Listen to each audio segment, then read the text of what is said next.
Assalamualaikum warahmatullahi wabarakatuh. Kembali lagi di channel Kisah Menarik. Bagaimana kabarnya antum-antum semua? Semoga baik-baik saja. Kisah kali ini bercerita, jauh sebelum Nabi Muhammad diutus, tepatnya terjadi di kalangan Bani Israel, seorang hamba Allah yang bertakwa diuji dengan rayuan maut wanita cantik nan pesona. Namun sang hamba tak menghiraukannya, dia lebih memilih khusyuk beribadah kepada Allah. Dia adalah Juraij, sang ahli ibadah di kalangan Bani Israel. Seperti apa kisahnya, mari simak videonya. Dari keseluruhan riwayat dapat disimpulkan bahwa Juraij adalah salah seorang ahli ibadah yang soleh di kalangan Bani Israel. Awal mulanya, dia adalah seorang pedagang, kemudian dia meninggalkan perdagangannya dan cenderung kepada ibadahnya. Dia membangun tempat untuk beribadah kepada Allah di dalamnya. Dia beruslah dari manusia, dan inilah Rabbaniyah di mana Allah dan Rasulullah Shallallahu Alaihi Wasallam melarang kita untuk menjadikannya sebagai cara hidup. Juraij mempunyai seorang ibu yang solihah. Di sebagian hari si ibu datang untuk mengunjungi anaknya dan berbincang dengannya. Suatu hari ibunya datang dan memanggilnya. Pada saat itu dia sedang sholat. Ibunya berkata, "Wahai Juraij, aku ibumu, kemarilah dan berbicaralah denganku." Kebetulan saat itu Juraij sedang sholat. Juraij berkata, "Ya Allah, ibuku dan sholatku." Lalu Juraij memilih meneruskan sholatnya. Ibunya pun pulang. Kemudian ibunya kembali untuk kedua kalinya dan memanggilnya, "Wahai Juraij, aku ibumu. Kemarilah dan berbicaralah denganku." Juraij berkata, "Ya Allah, ibuku dan sholatku." Lalu dia memilih sholatnya, hingga ketiga kalinya. Akhirnya ibunya berdoa, "Ya Allah, ini adalah Juraij. Dia adalah anakku. Aku mengajaknya berbicara, tetapi dia menolak. Ya Allah, jangan engkau matikan dia sebelum engkau memperlihatkan kepadanya wanita pesina." Dia berkata, seandainya dia berdoa agar Juraij terfitnah, niscaya dia akan terfitnah. Rasulullah Shallallahu Alaihi Wasallam mempraktekkan kepada kita perbuatan si ibu ketika memanggil Juraij. Rasulullah Shallallahu Alaihi Wasallam meletakkan telapak tangannya di atas alis matanya, menirukan perbuatan ibu Juraij yang mendongakkan kepalanya ketika memanggil putranya. Orang-orang akan melakukan seperti halnya ibu Juraij jika orang yang dipanggil berada di tempat yang tinggi. Mereka ingin agar bisa melihat orang yang dipanggil dengan melongok kepada mereka.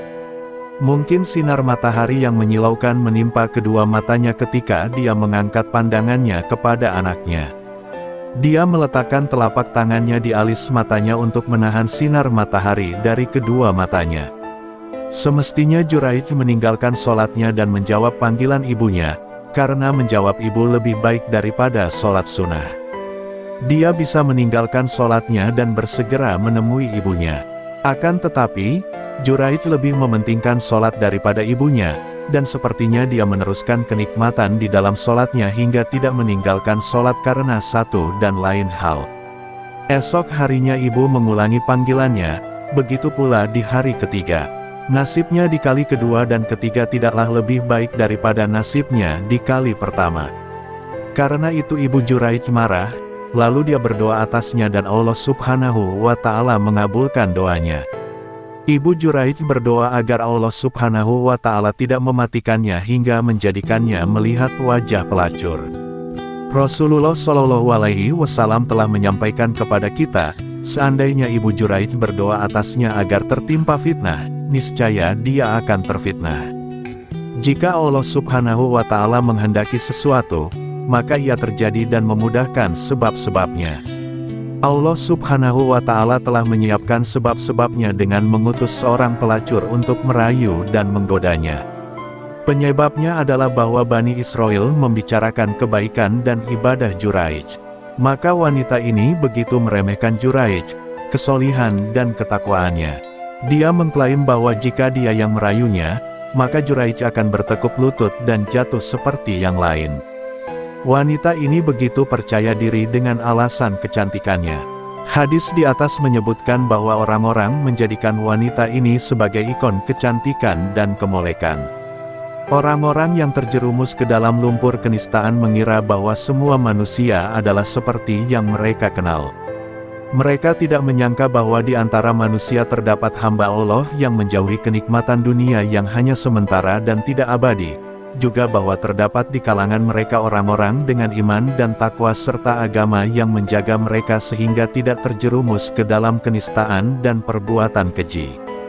Di antara mereka adalah Nabiullah Yusuf alaihissalam yang menjadi tauladan di bidang ini dan Al-Quran telah menyampaikan kisahnya. Lalu ada Juraij, si ahli ibadah yang digoda oleh wanita pelacur tetapi dia tidak menolehnya, tidak tergoda dan terus khusyuk dalam ibadah dan sholatnya, seolah-olah dia tidak melihat dan menyaksikannya. Orang yang mengetahui tabiat manusia akan mengetahui sejauh mana kesedihan dan kemarahan yang ada di hati wanita nista akibat penolakan seperti ini. Dengan penolakan ini, maka dia kalah perang. Hal ini karena dia telah berjanji kepada orang-orang yang membicarakan kebaikan Juraij agar ia memfitnahnya dan menjerumuskannya ke dalam pelukannya. Sekarang, dia pulang dengan hasil yang nihil. Keinginannya gagal dan impiannya kandas. Dia benar-benar tidak bisa menerima hal ini. Oleh karena itu, dia membuat makar besar terhadap Juraij. Wanita ini melihat seorang penggembala yang menginap di gubuk Juraij. Dia menginap bersamanya dan berbuat mesum dengannya. Hasilnya, dia hamil di malam itu. Manakala dia melahirkan bayinya, dia mengatakan bahwa dia adalah hasil perbuatan Juraij ahli ibadah. Juraij lah pelaku perbuatan buruk ini. Ini berarti Juraij beribadah secara dusta, kebaikannya hanyalah sekedar pemanis yang palsu. Betapa sedih dan marahnya orang-orang manakala mereka meletakkan kepercayaan kepada orang-orang yang menampakkan kebaikan, ketakwaan dan keteguhan beragama, kemudian ternyata mereka buruk. Orang-orang yang mereka percayai hanya serigala berbulu domba, atau musang berbulu ayam untuk menipu orang-orang bodoh. Maka, mereka pun berbalik melawan ketika kesempatan tersebut tersedia, sebagaimana orang-orang memperlakukan rahib yang diceritakan oleh Salman ketika dia mengambil dan menimbun harta sedekah mereka. Mereka menyalibnya setelah dia mati dan menolak menguburkannya. Penduduk desa mendatangi Juraij dengan kemarahan yang memuncak di hati dan pembuluh darah mereka. Mereka meminta Juraij turun dan meninggalkan ibadah dusta yang ditampakkannya. Tetapi Juraij tidak menghiraukan panggilan mereka karena dia terus larut dalam ibadah dan sholatnya. Pada saat itu kapak-kapak dan sekop-sekop mereka bekerja menghancurkan tempat beribadah Juraij. Melihat itu Juraij pun turun untuk menemui mereka. Akibatnya, mereka meneriaki dan memukulinya. Ketika Juraij bertanya tentang alasan kemarahannya, mereka mengatakan perbuatan Juraij. Mereka meminta agar Juraij bertanya kepada wanita yang telah mengakui apa yang dia akui itu. Juraij tersenyum mendengar ucapan mereka. Dia benar dalam ibadahnya, jujur dalam istiqomahnya. Dia yakin tidak melakukan seperti tuduhan mereka. Tuduhan wanita hina itu hanyalah dusta yang terbuka. Juraij meminta kepada orang-orang yang marah agar memberinya waktu untuk berwudu dan sholat. Selesai sholat dia mendatangi bocah yang baru dilahirkan beberapa jam atau beberapa hari. Juraij menusuk perutnya sambil bertanya, sementara orang-orang terdiam, siapa bapakmu? Sebuah ayat Allah yang menunjukkan kepadanya dan kepada besarnya kodratnya, bayi itu berbicara dengan suara yang terdengar, ucapan yang jelas dan dipahami. Bayi itu menjawab, bapakku adalah Fulan penggembala kambing. Orang-orang menyadari besarnya kejahatan mereka terhadap seorang hamba solih. Mereka mengetahui bahwa Juraij tidak termasuk dalam deretan orang-orang yang mereka duga. Juraij bukan penjilat dan bukan penipu, dia benar dalam ibadah dan kesolihannya, dan bahwa wanita inilah yang telah berdusta dengan menuduh Juraij. Mereka menyadari bahwa mereka telah terburu-buru mempercayai tuduhan itu, sebagaimana mereka telah gegabah memukuli Juraij dan merobohkan gubuknya. Orang-orang yang bertindak terburu-buru itu mencoba menghapus kesalahan mereka pada Juraij. Mereka menawarkan kepadanya untuk membangun tempat ibadahnya dari emas atau perak, tetapi Juraij menolaknya. Dia ngotot supaya tempat ibadahnya dikembalikan dengan tanah seperti sedia kala. Mereka melakukannya. Begitu selesai Juraij masuk kembali untuk beribadah kepada Tuhannya. Ada banyak pelajaran yang bisa kita ambil hikmahnya dari kisah ini. Yang pertama, Allah telah menjawab doa ibu Juraij pada Juraij. Dia mewujudkan keinginannya. Perlu diketahui doa ibu mustajab atau langsung diijabah oleh Allah, tanpa ada penghalang apapun. Terlebih, sang ibu tersebut seorang wanita yang sangat solehah. Yang kedua, Allah menyelamatkannya. Menyelamatkan seorang yang ahli ibadah. Dalam hal ini adalah Juraij dengan ketakwaannya terhadap Allah. Allah menyelamatkannya dari sesuatu yang buruk. Dan yang ketiga, jangan gampang percaya terhadap seseorang sebelum memastikan sendiri kebenarannya atau akan menyesal di kemudian hari.